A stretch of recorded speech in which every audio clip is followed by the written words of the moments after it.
Hello, algebra students. This lesson is going to be on graphing linear inequalities with two variables. There's two parts to this lesson. This first part is really going to focus on being able to graph, and then part two is going to focus on different story problems where we can use a graph to help us. The warm-up question is right here. I encourage you to pause the video and try this because this is how we're going to start the lesson, is with this actual inequality. Go ahead, try that now, and then come back when you have an answer.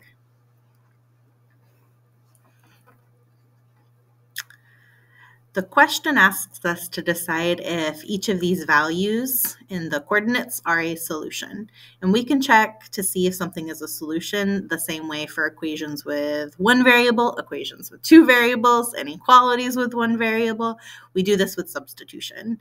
So for example, for this first one, if you substitute 0 for x and 5 for y, we get 2 times 0 plus 3 times 5 is less than or equal to 12.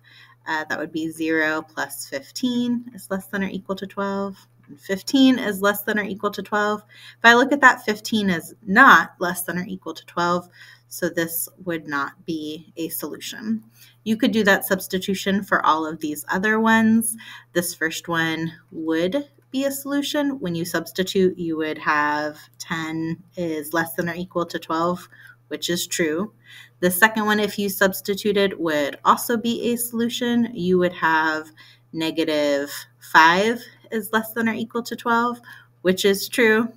And then for this final one here, if you substituted, you would have negative 10 plus 30, which is 20, is less than or equal to 12. That is not true, so that last one would not be a solution. And like I said, we're going to start this lesson using this inequality here, the 2x plus 3y is less than or equal to 12.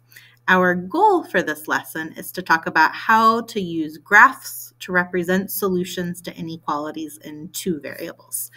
We've learned inequalities, which remember are statements in math that use these. When you have inequalities with one variable, you can use a graph like a number line to show the solutions. For example, if x is less than 5, I could use a number line to show that any number less than 5, I'm not including 5 in that, but any number less than 5 is a solution. So we've talked about how to use graphs with inequalities with one variable. This lesson is going to be about inequalities with two variables, like the inequality we have here. So to start with that same inequality, we found two coordinates that were solutions. We found 5, 0, and negative 1 were solutions. So 5, 0, and negative 1 were both solutions.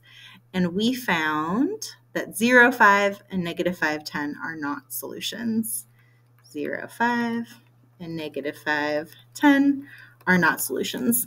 Now I had just picked random points for you all to check, right? And these are the ones that worked out to be solutions. These are the ones that didn't work out to be solutions. And if we had a lot of time and a lot of people to help, we could keep picking points and find more points that are solutions and more points that aren't solutions. So for example, 0, 0 is another point that would be a solution. I know that because if I put 0 here and I put 0 here, that would give me 0 is less than or equal to 12, which is true.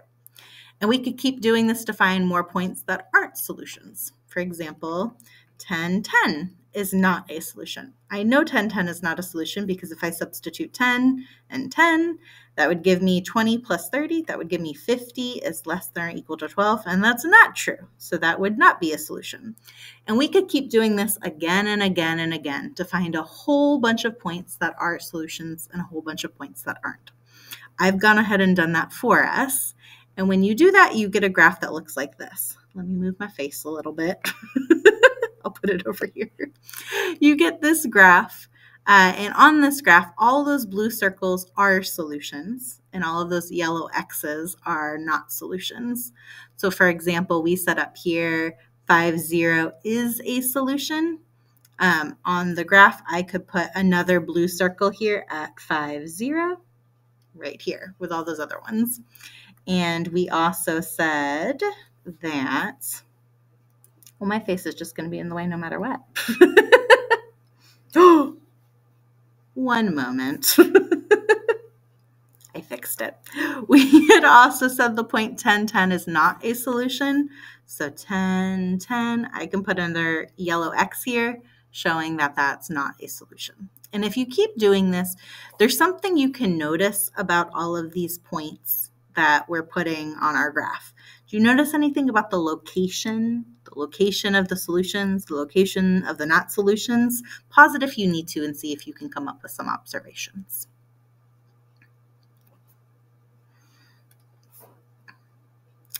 Sometimes people say that a lot of these not solutions are up near the top, right? We've got a lot of these yellow X's up here and a lot of these blue solutions down here. But the main observation I'm hoping that you're able to make is it seems like there's two parts to the graph. There's a part that has all the solutions and there's a part that doesn't have the solutions. You might be able to draw this like line going across your graph here, and that is able to separate them. And so if we were to make this graph even bigger, we would see that there's this line dividing the solutions and the not solutions. And that line looks something like this over here.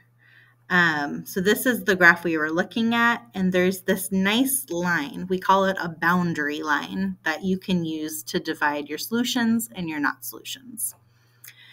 This boundary line is related to that inequality we were looking at. So the inequality, one more time, was 2x plus 3y is less than or equal to 12. 2x plus 3y is less than or equal to 12. Now, inequalities like this are what we're going to be learning to graph today. That boundary line that separates your solutions and your not solutions is related to the inequality because that boundary line is just 2x plus 3y equals 12. We learned two different ways you can graph equations like these that are in standard form, where your x and your y is on one side, your numbers on the other. You could change this to slope-intercept form. You could get y equals mx plus b, or you could find the intercepts. I could find my x-intercept by making y equal to 0. That would give me 2x equals 12, and that would mean my x-intercept is at 6. And then the same thing for y. I could make x equal to 0 and get this, and then see my y-intercept is at 4, and graph that equation. The main idea here is anytime you graph an inequality with two variables, we're going to get graphs like this, where your solutions are on one side of the line and your not solutions are on the other side of the line. Here, our solutions were all of these points that were below this boundary line, and not solutions were above it. One important part to being able to graph this is we're going to use what we know about graphing equations to find that boundary line. And then to find which side has the solutions, you're going to do what we did above, which is substitution.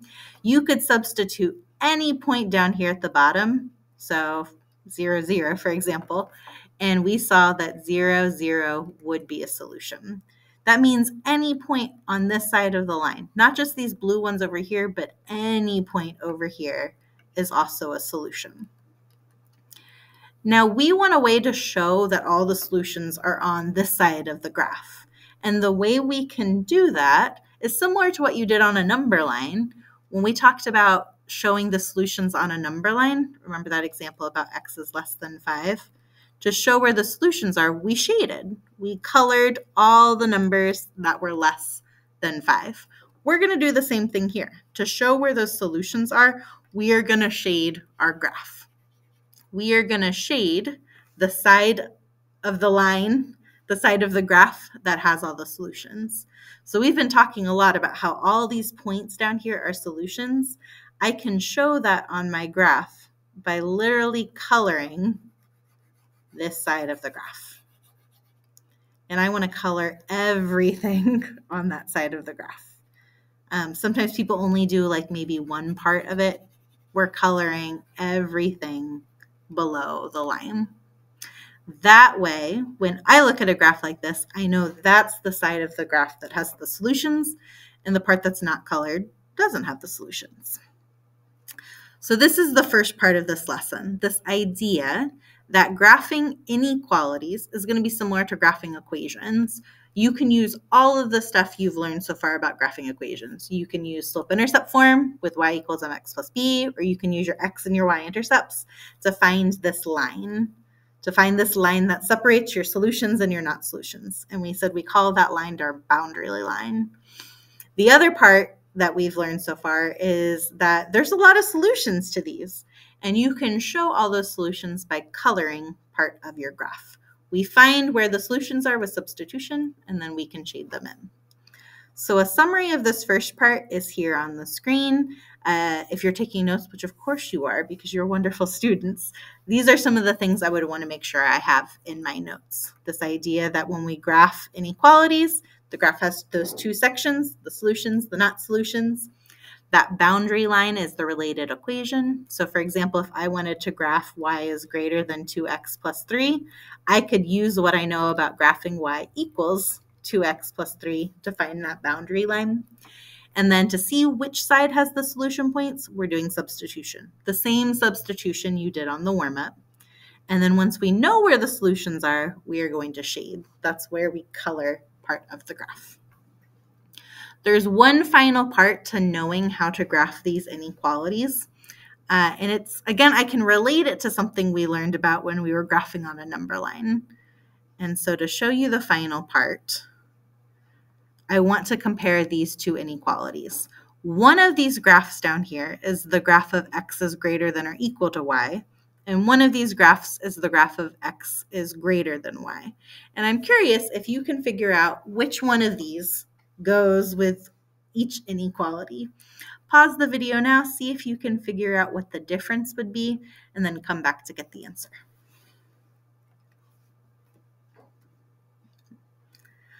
Looking at these graphs, there's a lot of similarities we can see. Both of them have the same line in the same place, right? That line's going through the origin. I can see the slope is 1 because it's going up 1 over 1 for both of these graphs.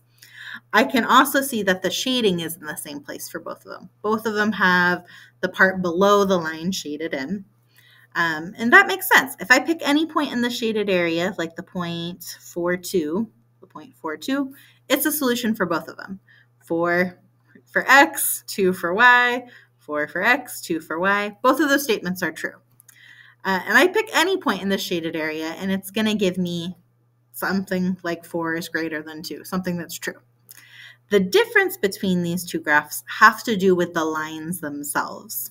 And if you pick a point on the line, you're going to see something different that happens. For example, if I pick the point 1, 1, 1, 1 is on both of these lines. But if you substitute a point on the line into both of these inequalities, only one of these statements is true. Which one is true? Well, 1 is not greater than 1. This is not true. But 1 is greater than or equal to 1. That is a true statement because it gives the possibility of being equal. So when we look at these graphs, the graph is trying to show everything that's a solution. The difference between these is one of these graphs is showing the 0.11 is a solution, and one of these graphs is not. And it has to do with the line you choose. I said, for me, this is similar to something we saw on a number line. We saw that when you chose your circle, it had to do with if the point at that number is a solution or not. So for example, the difference between x is greater than 5 and x is greater than or equal to 5. We said for x is greater than 5, we used an open circle to show anything greater is a solution, but 5, the point or the number at that circle, is not a solution. For this one, we used a closed circle because we wanted to include 5 with our solutions. And that's what's happening here with these lines. This dotted line here is kind of like an open circle. It's kind of like an open line. We don't call it an open line. We call it a dotted line or a dashed line. But we're using that line to show that the points are not included in our solution. This line here is kind of like our closed circle, where it's showing the points on the line are included in our solutions. This line here, it looks like a normal line, but we call it a solid line. And so when I am trying to decide between these two inequalities and which graph they go to, it's all about what type of line you're using for the inequality sign you see. If you did not have an answer before, try to come up with an answer now. Which one do you think goes with each graph? Well, this first graph here would be the inequality x is greater than y. And the second one is x is greater than or equal to y. The reason is this one right here, I want a dotted line because it's only got the greater than sign. It does not have the or equal to. It's kind of like an open circle. Points on the line, and I can write a note here, are not solutions. And so we're using that dotted line to show that. A point like 1, 1 is not going to be true. But here we're using a solid line because points on the line are solutions.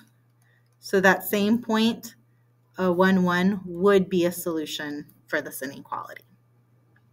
This is the last piece to the puzzle as far as graphing inequalities with two variables. So the final thing you could add to your notes is this idea between the difference between a solid line and a dotted line. We use solid lines to show points on the line are solutions, and just like a closed circle, that's always going to be your less than or equal to and greater than or equal to signs. We're going to use a dotted line to show points are not solutions, the same way we did for open circles with that less than or greater than sign. And so putting this all together is how we graph these linear inequalities. I'm going to use these two examples here to compare it to something we've already done in the past and what we're doing in this lesson. Go ahead, pause the video, and try to graph this equation. This is something we learned back in pre-algebra that we did in Unit 1 of algebra. We talked about how you can graph equations like these using slope-intercept form. Pause that video and come up with a graph now.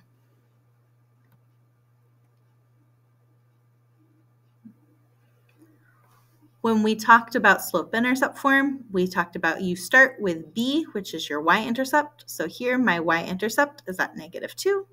So I go to my graph and put a point here at -2. And then we said m is your slope. My slope is 3, which I can also think of as 3 over 1. That helps me see the rise and run is up 3 and O over 1. And I can do that a couple times if I want to get a lot of different points to help me graph my line. And so this right here is what we did, like I said, back in Unit 1 and in pre-algebra when we learned about linear equations. This is what we already know how to do.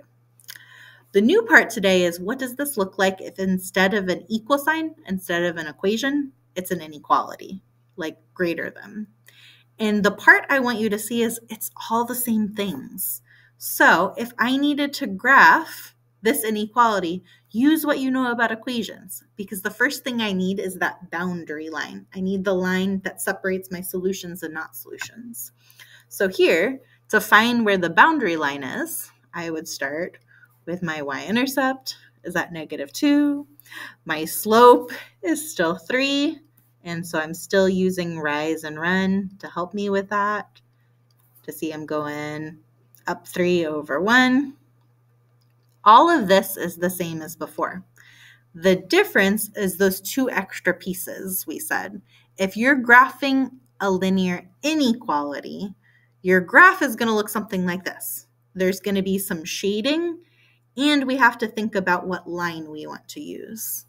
And so here, before I go and draw my line, I need to first ask myself, is it going to be a dotted line or a solid line? What do you think? To decide, I'm looking at this inequality sign here because it's greater than, not greater than or equal to, just greater than. That means I need a dotted line. So when I go to draw my line, it's not going to be solid like this one. It's going to look like this. I'm going to draw it as best as I can. Notice the line is in the same place as the equation. It's just dotted. I'm not done because I need to do the shading too. And so to figure out where to shade, this is where we do the same thing you did during the warm-up. Pick a point and substitute to see if it's a solution. It does not matter which side you pick. You could pick a point above the line. You could pick a point below the line. It does not matter. You only need to substitute one point, because if I find out this point is a solution, it means the solutions are on this side. And if I find out that point is not a solution, well, if this is not a solution, it means the solutions are not on this side. It means they're on the other side. You can pick any point and it's going to tell you where the solutions are. I like to pick easy points. So I'm not going to pick something with really big numbers or something with negative numbers. I'm noticing that 0, 0 is on this side of the line, and 0, 0 is really easy to substitute. So I'm going to choose that point. If I substitute 0, 0 into my inequality, it's going to say this, and I get 0 is greater than negative 2. Is that true? Yes, it is true. So that means 0, 0 is a solution, and it means my solutions are any points on this side of our line. So I'm going to erase my work and erase that arrow, because I need to show all the points on this side are solutions by doing some shading. And so I'm going to shade everything on this side of the line. Any point over here in my pink would be a solution to that inequality. Like I said, I like to pick easy points like 0, 0, or points with small numbers that are positive. Just make sure you're not picking a point on the line. If you pick a point on the line, that doesn't help you decide which side has the solutions. It's just telling you if points on the line are solutions. So if 0, 0 was on the line, I might have to pick a different point. And this right here, this is a good summary of how graphing equations and graphing inequalities are similar. When you graph inequalities, you just have those 2 extra steps of deciding what line you want to use and deciding where the shading is. Kind of like when we were graphing numbers on a number line or graphing inequalities on a number line, you had to decide what circle you want to use and which direction you wanted to shade. It's real similar to that. So to practice what we've done here, I'm giving you the graph of the equation this time. So I've already done the work for you. The graph x minus y equals 5 is below. Using the graph of the equation, x minus y equals 5, and I've got it up here really tiny, I want you to show me how the graph of each of these inequalities would be different. This would be a great thing to include in your notes. I'm going to encourage you to pause the video now and come up with these 4 graphs, and then come back to check and see how you did. The first thing that we know is that the boundary line for each of these graphs, it's going to be in the same spot as the equation. So looking at this one we just did, notice how that equation line in red and that boundary line in blue are in the same place. It helps me a lot that I already have the graph of this equation, because I know I'm going to be drawing the line for each of these in the exact same spot. With inequalities, though, we said the difference is you have to think about what line you would want to use. So for example, for this first one, what line should I be drawing? Well, looking at that inequality sign, I know it's going to be a dotted line. So the line is still going to go through negative 5 on my y-axis and 5 on my x-axis, and it's going to be a dotted line. If you want, you can go ahead and draw the lines for these other ones now, if you haven't already. For the second one, what line should I be drawing? It's going to be solid in that exact same place. This third one, it's going to be dotted in that exact same place. And then my last one, solid again in that exact same place. Am I done? Have I graphed these inequalities? Hopefully you're yelling at your computer at home, no, because there's still that second part of we have to shade the graph to show where the solutions are. So looking at this graph, I've got the boundary line, but on one side of this graph, either up here or down here, I need to show that's where the solutions are. How do I figure out where the solutions are? This is where you're using substitution. So remember, you can use any point on either side of the line. So for example, in class, I've seen some people use 1, 1. 1, 1 is on that top part. They substitute 1, 1, and that's going to tell them if that's a solution or not. So for this one, if you don't already know, pause it now and try. Can you figure out where the solutions are? Well, if I substitute 1, 1, 1 minus 1 is less than 5. 0 is less than 5. That is true. 0 is less than 5. And so my solutions are on this side, along with 1, 1. And we can do that for all 4 of these to help us figure out where the solutions are. Maybe this time I pick 0, 0. If I substitute 0, 0, I get 0 is less than or equal to 5. That is true. That means 0, 0 is a solution, and my solutions are on this side. For this third one, maybe I pick the point 5, 5.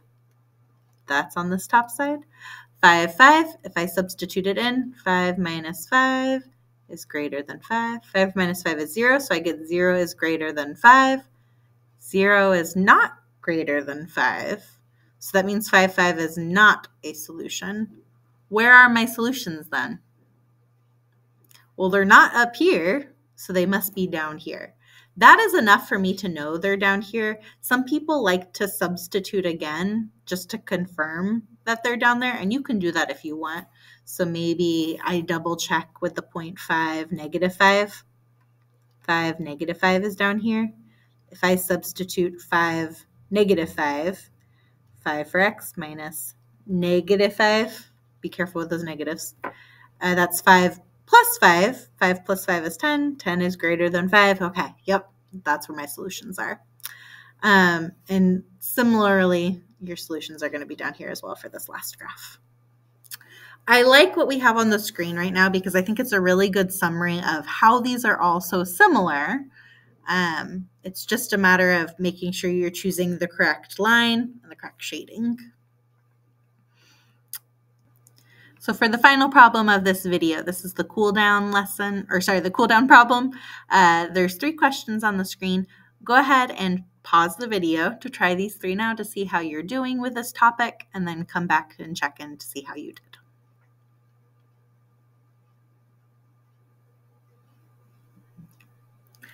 I'm actually going to start with number 2 just because when I've done this in class, number 1 is the one sometimes students find the hardest. For number 2, it asks, what is one solution to the inequality? There is a bunch of correct answers for this one. This is really getting at the idea of looking at this graph. Do you understand what this graph is communicating and where the solutions are? One of the main points in this lesson is the solutions are in that shaded area. So if you pick a point, any point in the shaded area, that would be a correct answer. For example, points like 4, 2, points like 8, 8, points like 2, negative 6, any point in that blue area would be a solution point. What do you think about points on the line? Could we pick a point on the line to be a solution? Well, it depends what line the graph is using, right? We said points on dotted lines are not solutions. So here you could not tell me any point on this line here. For example, the point negative 4, negative 8 would not be okay to list for number 2. But if that line had been solid, that would work. That leads us in nicely to number 3. What did you say for number 3? Is 2, 4 a solution? Well, if I come and I check my graph, 2 on x, 4 on y, 2 on x, 4 on y, here it is. What do you think? Hopefully you were saying no. How do you know? What we just said. 2, 4 is on the line. Is on, and what type of line? It's on the dotted line. Dotted lines mean points on the line are not included as solutions, or you could say are not included in the solution set. Anything mentioning here that it's on the line and that doesn't work as a solution would be a good answer. Coming back to number 1 then. Number 1 asks, what is the linear inequality represented by the graph below? Now, this is not something we've done yet in this lesson, but it's using something you learned about equations connected to what we did today. If I asked you to write an equation, a linear equation represented by this graph, we've done that. You know how to do that. First of all, the word linear is letting me know that there's going to be an x and a y in it. If I asked you for a linear equation, this is where we were using formulas like y equals mx plus b to help us write the equation. If I wanted an equation for this, I need to look and see, well, my y-intercept, that's not too bad, is at 0. You could write plus 0, but it's not necessary. Y equals m is my slope, so I've got to find my slope. I notice this line is going up. Let's see, from 4 to 8, it's going up 4. And over, from 2 to 4, that went over 2. So rise 4, run 2. That tells me my slope is 2. And so the equation y equals 2x plus 0, or really just y equals 2x, that would be the equation for this graph. That's that boundary line equation. Linear inequality, though, inequality is telling me that it's not going to be an equation. It's going to be one of these symbols. So I can start filling in some of it. I know y is on one side and 2x is on the other side, and I've just got to figure out which one of these would work. There's some you can go ahead and eliminate. Do you know what we could eliminate? I know it's not going to be these top 2. How on earth do I know that?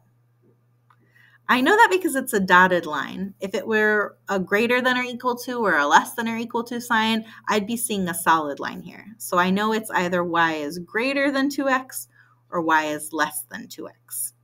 And so I could use what I know about solutions to help me figure out that it needs to be y is less than 2x. I know it's y is less than 2x because if I pick any of these points that I said were solutions, like 4, 2, I substitute 4, 2, 4 for x, and 2 for y. That would give me a true statement. It says 2 is less than 8. So I'm using what I know about the solutions to help me figure out which way that symbol needs to go. We're going to definitely do more practice with that in part 2, because in part 2 we said we're going to really be practicing writing these linear inequalities from stories and how you can use these graphs to help you problem solve stories. Thank you so much for watching this video. I hope you found it helpful, and make sure you come back for part 2.